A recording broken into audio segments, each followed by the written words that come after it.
My name is Clara. I'm 34 years old, and this is the story of how I was betrayed by the one person I trusted the most.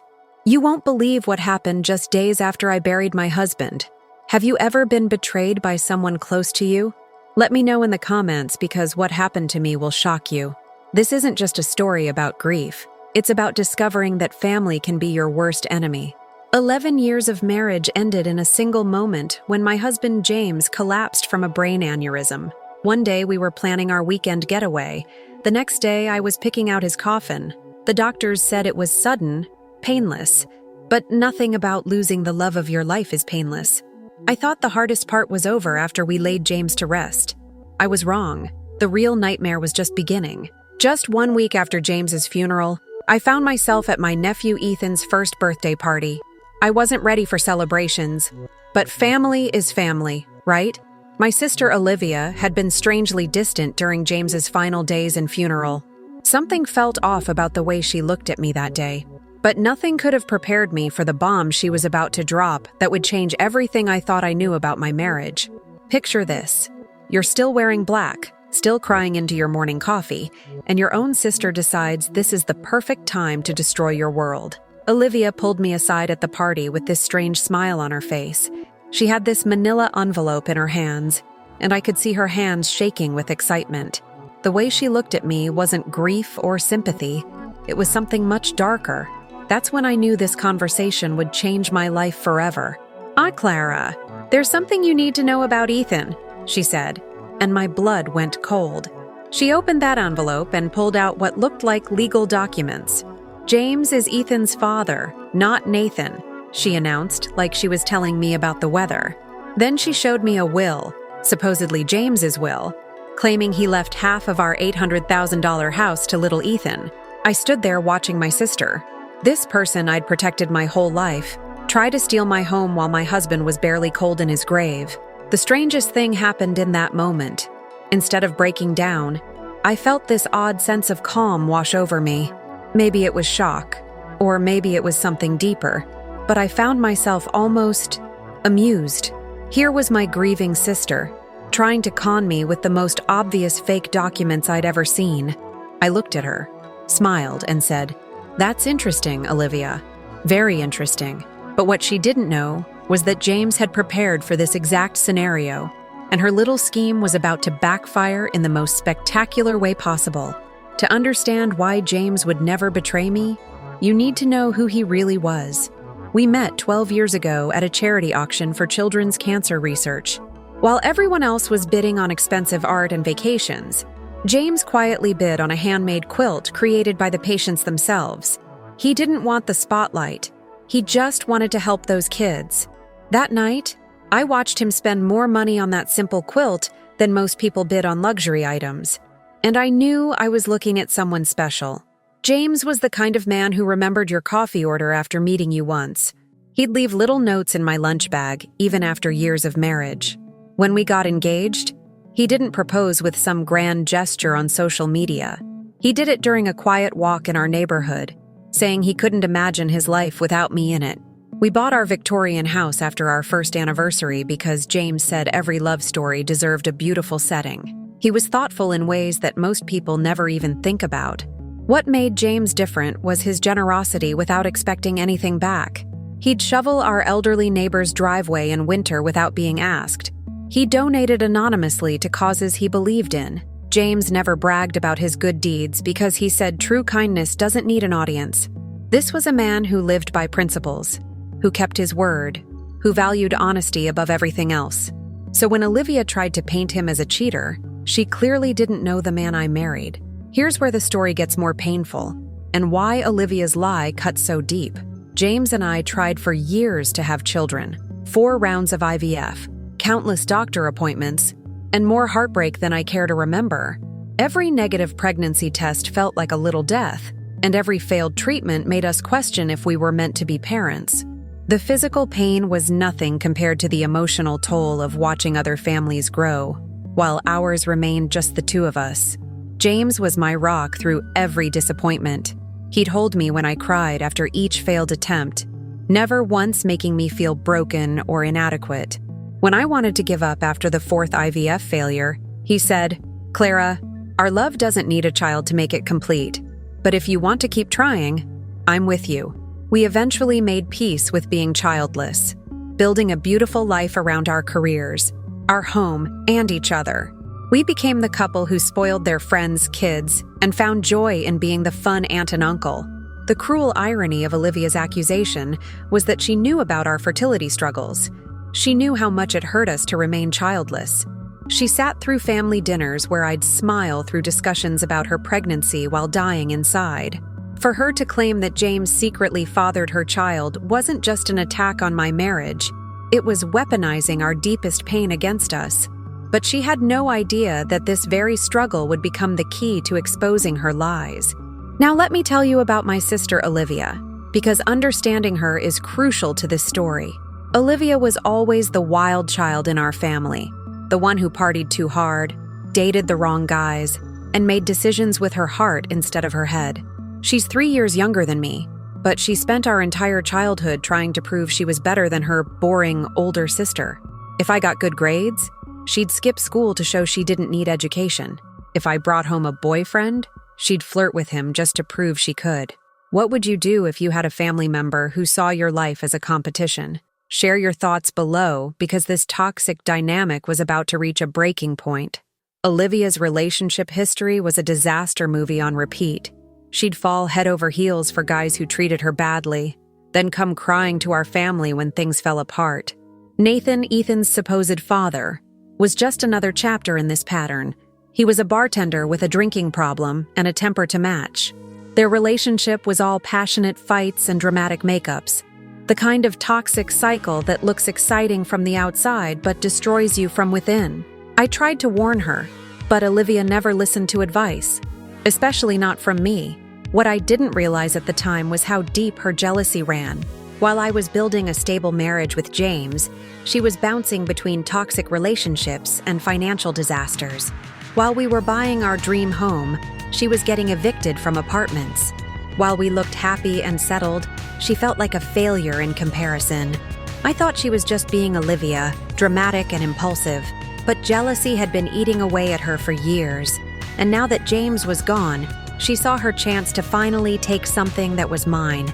Olivia's pregnancy announcement came at our family Thanksgiving dinner 2 years ago, and I'll never forget that moment. She walked in late, as usual, but instead of her typical apologetic entrance, she had this smug smile on her face. Right in the middle of dinner, she stood up and announced, "Well, everyone, Nathan and I have some news. We're having a baby." The whole table erupted in celebration while I felt like someone had punched me in the stomach. After years of failed IVF attempts, watching my little sister casually announce her accidental pregnancy felt like the universe was mocking me. I tried so hard to be happy for her. I really did. I pasted on a smile, gave her a hug, and said all the right things about how excited I was to be an aunt. But inside, I was screaming. Why was it so easy for her when James and I had tried so desperately? Why did someone who could barely take care of herself get blessed with the one thing I wanted most? I felt guilty for feeling jealous, but I couldn't help it. That night, I cried in James's arms, and he held me while I grieved for the children we'd never have. What I didn't see at the time was how Olivia watched my reaction that night. She saw my pain, my forced smile, my struggle to be supportive. Instead of feeling sorry for hurting me, she seemed almost satisfied by my jealousy. It was like she finally had something I wanted, something she could hold over me. That pregnancy gave her power in our relationship for the first time, and she loved every minute of it. Looking back now, I think that's when she started planning how to use Ethan to get everything she thought she deserved from my life. Nothing can prepare you for losing the person you plan to grow old with. It was a Tuesday morning, completely ordinary in every way. James was drinking his coffee and reading the news on his tablet, complaining about some ridiculous political story. I was getting ready for work, and we were discussing weekend plans to visit the farmer's market. He kissed me goodbye at exactly 8:17 a.m. I remember because I was running late and checking the time. That kiss was our last moment together, though neither of us knew it. The call came at 2:43 p.m. James had collapsed at his office, and paramedics were rushing him to the hospital.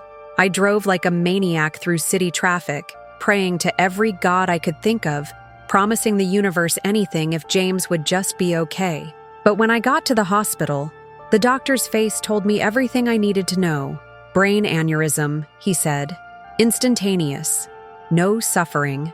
At 36 years old, my husband was gone, leaving me with a mortgage, a half-finished house renovation, and a future I couldn't imagine without him. The next week passed in a blur of funeral arrangements, casseroles from neighbors, and condolence cards that all said the same meaningless things. Friends and family rallied around me, but I felt like I was watching my own life through a foggy window. The one person who should have been by my side through all of this was mysteriously absent. Olivia barely spoke to me at the funeral, didn't help with arrangements, and disappeared right after the service. I thought she was dealing with her own grief, but I was about to learn her absence had a much darker purpose. Ethan's first birthday party should have been a celebration, but it became the stage for the most devastating betrayal of my life. I almost didn't go because I wasn't ready to pretend to be happy, but James always loved kids, parties, and I thought he'd want me to be there for our nephew. The party was at a local park, complete with balloons and a tiny cake that Ethan promptly destroyed with his little hands. Everyone was cooing over him, taking pictures, acting like life was normal when my world had just ended a week ago. That's when Olivia pulled me away from the crowd with that envelope I mentioned earlier. We walked to a quiet corner near the playground, and she had this strange energy about her, excited but nervous, like someone about to reveal a huge secret. "Clara, I've been waiting for the right time to tell you this," she said, and my heart started racing. I thought maybe she was going to apologize for being distant or share some memory of James. Instead, she dropped a bomb that shattered everything I thought I knew about my marriage. "Ethan is James's son," she said. Just like that. No build-up, no gentle explanation, just a direct attack on everything I held sacred. She showed me that fake will, claiming James had secretly been supporting her and had changed his will to leave half our house to his biological son. The woman who had watched me struggle with infertility, who knew how much I loved James, was standing there accusing my dead husband of cheating and fathering the child I could never give him. But here's what Olivia didn't know. Her lie was about to expose something much bigger than she ever imagined. The moment I looked at that supposed will, I knew something was wrong. You see, I'd helped James organize all our legal documents just 6 months before he died. Insurance policies, our real will, power of attorney forms, everything. I knew his signature like I knew my own name. And what Olivia showed me looked like a child had tried to copy his handwriting. The paper was too white, too fresh, and the legal language was all wrong. James was meticulous about details, but this document had spelling errors and formatting issues that he never would have accepted.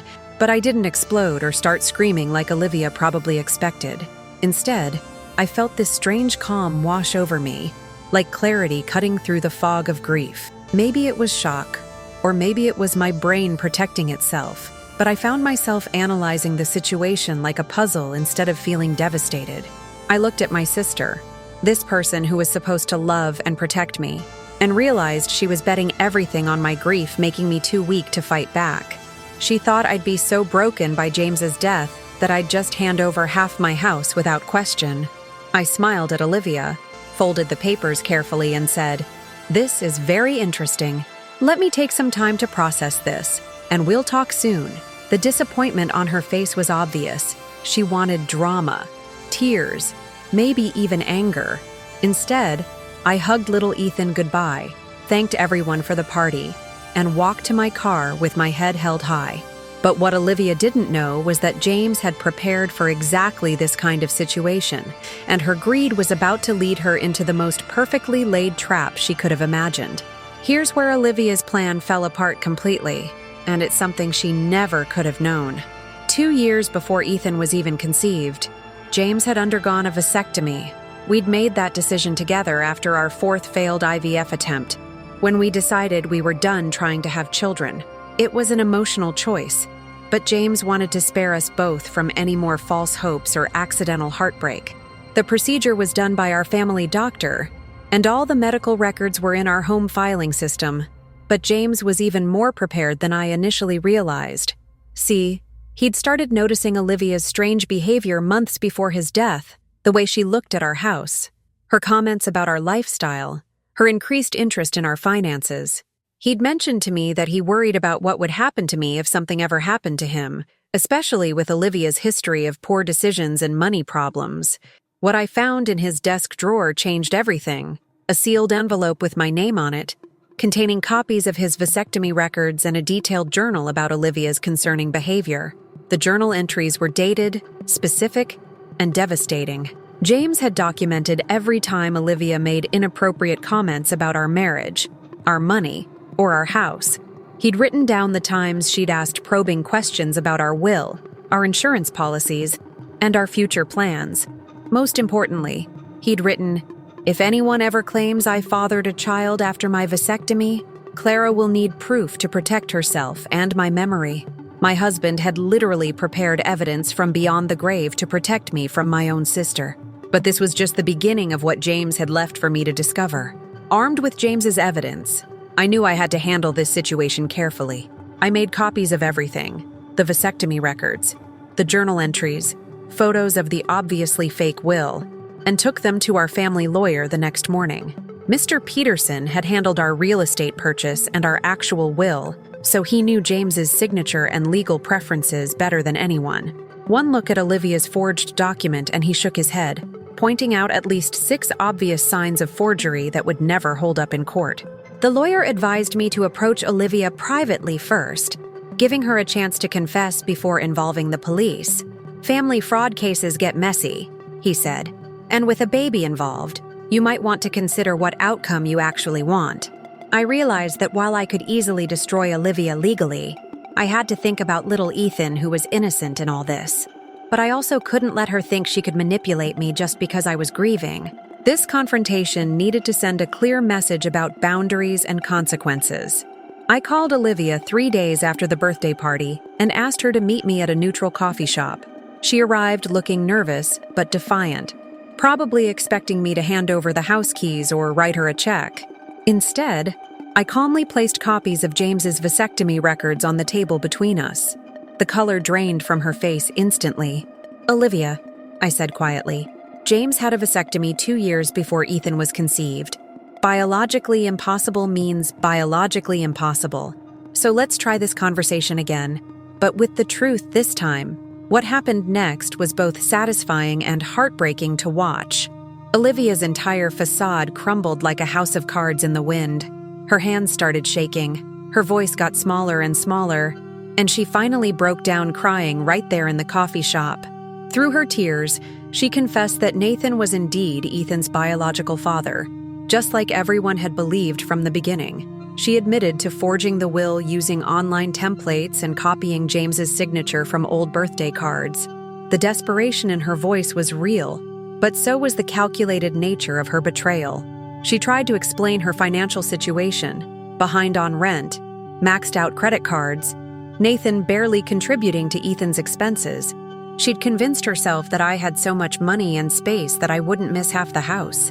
"You and James always had everything so easy," she sobbed. "Perfect marriage, beautiful home, good jobs. I thought maybe James would have wanted to help his nephew, even if he wasn't really his son." It was a twisted logic that somehow made her the victim and me the selfish sister for not wanting to be robbed. But what hurt most was realizing how long she'd been planning this. Olivia admitted she'd been thinking about this scheme since James's funeral, watching me grieve while calculating how to profit from my pain. She'd researched inheritance laws, practiced James's signature, and timed her revelation for maximum emotional impact. This wasn't a desperate last-minute decision. It was a calculated attack on a grieving widow by someone who was supposed to love and protect me. The sister I'd grown up with, the person I'd trusted with my deepest secrets, had been planning to destroy my life while I was planning her baby shower. Sitting across from my sobbing sister, I had a choice to make. I could press charges for fraud, forgery, and attempted theft, crimes that would likely send her to prison and put Ethan into foster care. The evidence was overwhelming, and any prosecutor would love such a clear-cut case. But looking at her broken down like that, I realized that destroying Olivia completely wouldn't bring James back or heal my own pain. Sometimes the best revenge isn't crushing your enemy. It's setting boundaries that protect you while still allowing them to learn from their mistakes. Instead of calling the police, I laid out my terms. First, Olivia would publicly apologize to our entire family, admitting she'd lied about James and forged legal documents. Second, she would enter therapy to deal with whatever drove her to betray family like this. Third, she would get financial counseling and find stable employment within 60 days. I wasn't going to enable her anymore, but I also wasn't going to destroy little Ethan's life because his mother made terrible choices. These weren't suggestions. They were requirements for staying in my life and avoiding criminal charges. But here's where I surprised even myself with generosity that Olivia definitely didn't deserve. I told her I would set up a trust fund for Ethan's medical expenses and future education, funded entirely by me but managed by a third party. She would have no access to the money, but her son would be taken care of. "This isn't because I believe your lies," I said firmly. "It's because Ethan is innocent, and James would have wanted any child in our family to have opportunities. Even in my anger, I couldn't punish a baby for his mother's greed." 2 weeks later, I organized a family dinner at our parents' house, the same place where Olivia had announced her pregnancy 2 years earlier. This time, the atmosphere was completely different. Our parents, our aunts and uncles, even our cousins were there, all confused about why I'd called this emergency meeting. I'd told them only that Olivia had something important to confess about Ethan and James. The tension in the room was thick enough to cut with a knife, and Olivia looked like she wanted to disappear into the floor. Standing in front of our entire family, Olivia read from a prepared statement that we'd written together. She admitted to lying about James being Ethan's father, confessed to forging legal documents, and apologized for trying to steal from me during my time of grief. You could have heard a pin drop as she spoke. Our parents looked horrified. Our aunts gasped, and several family members started crying. Watching Olivia face the consequences of her actions in front of everyone who mattered was more satisfying than any legal victory could have been. The family's reaction was swift and decisive. Our parents were ashamed and angry, immediately offering to help with Olivia's therapy costs and promising to monitor her behavior going forward. Our extended family rallied around me, expressing their shock that anyone would try to exploit a grieving widow. But most importantly, they all understood that our family dynamics had permanently changed. Olivia would always be family, but she'd lost the trust and respect that relationships are built on. Sometimes public accountability is more powerful than any punishment a court could impose. 6 months have passed since that terrible birthday party, and I can honestly say that exposing Olivia's lies was the beginning of my real healing journey. Setting those boundaries wasn't just about protecting myself from future manipulation. It was about honoring James's memory and the values he stood for. He always believed that people should face consequences for their actions, but he also believed in second chances when someone genuinely wanted to change. By holding Olivia accountable while still helping Ethan, I found a way to be both strong and compassionate, just like James would have wanted. Olivia has actually followed through on most of our agreement, which surprised everyone, including me. She's been attending therapy regularly, got a stable job at a local daycare, and has been making small payments toward her debts. She hasn't asked me for money or made any more claims about James, and she seems genuinely ashamed of what she did. Our relationship will never be the same. I'll never trust her with my deepest secrets or turn to her for support. But we can coexist at family gatherings and share polite conversation. Sometimes healing isn't about forgiveness. It's about creating space for everyone to move forward safely. The most important lesson I learned from this whole nightmare is that grief doesn't make you weak. It can actually make you stronger and clearer about what really matters. James's preparation, his documentation of Olivia's behavior, saved me from losing my home and my financial security. But more than that, it showed me that love continues even after death, that the people who truly care about us find ways to protect us even when they're gone. After hearing my story, what would you have done in my place? Do you think I was too generous with Olivia, or did I handle it the right way? What's your take on family loyalty versus protecting yourself from toxic behavior? Share your thoughts in the comments. And if you want more stories about overcoming betrayal and setting boundaries with difficult family members, make sure to subscribe and turn on notifications. Sometimes the best revenge is simply refusing to let someone else's poor choices destroy your peace.